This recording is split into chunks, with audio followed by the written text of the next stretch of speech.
అయితే మీరు చీకటిని ఆశ్చర్యకరమైన తన విరోధానికి మిమ్మల్ని పిలిచిన వాడు ఎక్కడి నుంచి పిలిచాడు? మనల్ని వేరుపరుచుకున్నాడు. అందుకే నిన్న భూమి మీద సమస్త జనంలో వేరుపరుచుకున్నాడు.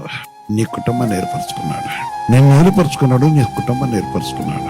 నేను పిలిచాడు, నీ కుటుంబాన్ని పిలిచాడు. నేను జ్ఞాపకం చేసుకున్న దేవుడా, ఆయన కనికన గల దేవుడా, ఆయన కరుణమూర్తి, నాడు నేడు కూడా ఎక్కడుకున్న దేవుడు, ప్రేమ సహోదరి సోదర, ఆయన ప్రేమమూర్తి, ఆయన పరిశుద్ధమైన నామను బట్టి నేను పిలిచిన దేవుడు. నేడు ఆయన పాదాలు ఆయన దృష్టికి ఎవరైతే తను తగ్గించుకున్నారో వాళ్ళ సుఖీ నిలబడుతున్నారు.